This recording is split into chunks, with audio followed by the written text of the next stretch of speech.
Howdy YouTube, today we're taking a look at the WWE Mattel Elite from the new Legends line. We've got the Elite Flashback, the Undertaker. A really cool looking figure, one I'm very excited to get opened up and out of packaging. A bit of backstory on this guy. He is one of the most sought after figures, at least that WWE Mattel collectors try to get. Why is that? Until now, this guy obviously came with the entrance robe, the tie and all that sort of stuff, which has been released before in both the debut Undertaker with the grey and also then later versions of him with the purple. But mainly for this opera mask. What's the story with the Phantom of the Opera? Well, I guess the Undertaker broke his nose in the early to mid-90s.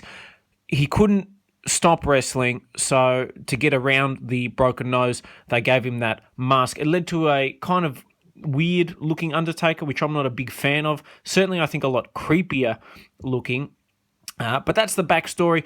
Really expensive figure to find on eBay. Mattel thankfully re-released this guy along with some other Legends figures, which have led to a drop in price, which I think is a good thing for the collector market at least. And here we have a really cool looking figure. I'm excited to get him opened up out of packaging, hopefully give you guys a cool review and compare him to some of the other Undertaker figures that we've gotten and I've reviewed recently. There is a nice shot on the back. It almost looks like a caricature or someone has drawn that picture, which I guess they probably have, to be honest. Taking a look at the back there, we've got the Undertaker. 6'10", 300 pounds, chokeslam, tombstone, and the last ride. One thing I really don't like with the Mattel packaging, and I really wish they would fix it, give us the stats of the figure at the time the figure is set. So don't have him doing the last ride. Have old school written there or something like that. Don't have, World Heavyweight Champion or WCW Tag Team Champion or Hardcore Champion. Have, WWE Champion. And leave it at that. You just have it where the figure is set. Other ones in the Legends line, it is a stacked lineup. Chris Jericho, who I've reviewed, mixed reactions on that figure, to be honest. The Shawn Michaels is a throwback to the European Championship. The Kamala looks awesome. So does Ultimate Warrior and Magnum TA in the retro packaging. All solid figures. So with that, let's get Taker opened up and out of packaging. Okay, so here we have the Undertaker opened up and out of packaging. I don't care what anyone says. One, it is a very cool looking figure. Two, it is a very scary looking figure. That mask looks really creepy on the Undertaker, to be honest. If you wanted to get him over as a babyface, I would strongly advise taking that off. The figure itself looks fantastic. The cape is sculpted really nice. I love how it sort of comes down, kicks out a little bit. It just fills out the figure really nicely. It definitely looks the part, looks very accurate. Taking a look at the back as well, the long hair, everything. It is an awesome presentation, certainly a very cool looking figure. I'll bring it forward so you guys can hopefully see the face with the Phantom of the Undertaker mask. You can take obviously the hat off, the mask comes off and on reasonably easy to reveal a decent looking Undertaker head scan.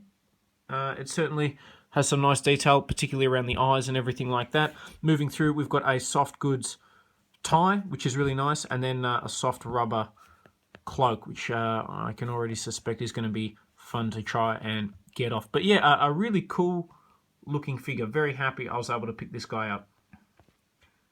And just for comparison, I've got this Undertaker with some of the other Undertakers that we've gotten. You can see he pretty much has the exact same cloak as the WrestleMania 31 Undertaker that we got with the flashback cane as well. That's a really cool figure. My initial thoughts were that these were the exact same figure, just I guess they changed the grey to purple.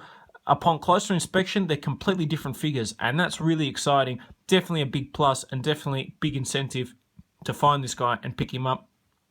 Then I thought, well, he was pretty much the same as this Undertaker, and it turns out he's also completely different to the basic one as well, with what he's wearing and everything. So really keen to get this guy out of his cape and show you guys some of the differences. But yes, he is his own unique figure, completely different to a lot of the other Undertakers we've got in the past, and on that basis alone, definitely well worth picking up.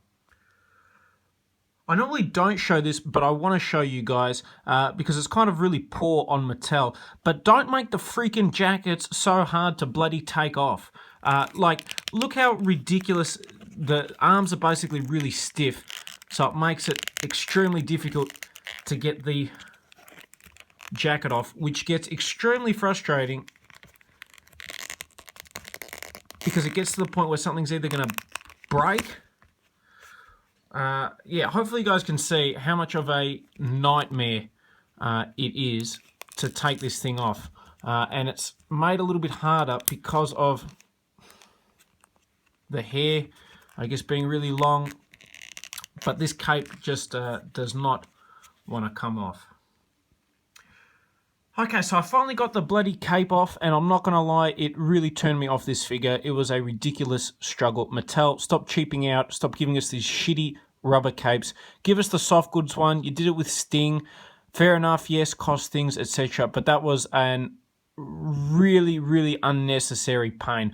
I think part of the problem was they gave us the Undertaker elbow pad, which we don't get in a lot of figures. So to their credit, they did do a good job giving us that, but you need to resculpt the cape. You need to do something because that was just a ridiculously annoying and frustrating experience. One thing that I think is cool, you can see the difference, I guess, the evolution of the Undertaker. That's when he first switched to the purple, and then we've got, a little bit later on when he's got more tattoos and things like that. What I think is interesting is that the tattoos are completely different, like completely different. If you see the forearms there, hopefully you guys can see that. They are nothing alike. So I'm interested to see, I guess, how he changed them so rapidly. But it is a cool looking figure, even when you get all the packaging off. One of my all-time favorite wrestling figures ever made is the Jakks Classic Superstars version of this Undertaker.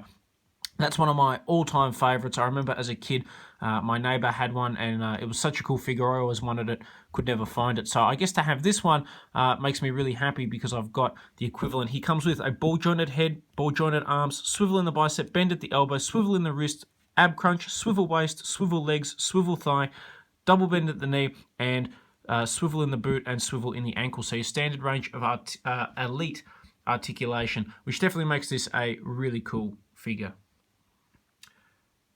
Thankfully, putting the cape back on is almost 100 times easier than taking it off. Visually, it is a ridiculously cool looking figure. Lots of great detail. Even the little cracks and things that they've got on the Undertaker mask look fantastic. If you're a big Undertaker fan, I think he's well worth picking up. Even if you're not, I think he's worth picking up just because he is such a cool looking figure. I love the design, love the soft goods tie. That's definitely a great addition to the figure. One of my favorites, if I'm completely honest, apart from the shitty trouble that I had getting the cape off. So I hope you guys have enjoyed this review on the WWE Mattel Elite Legend Series, The Phenom, The Undertaker.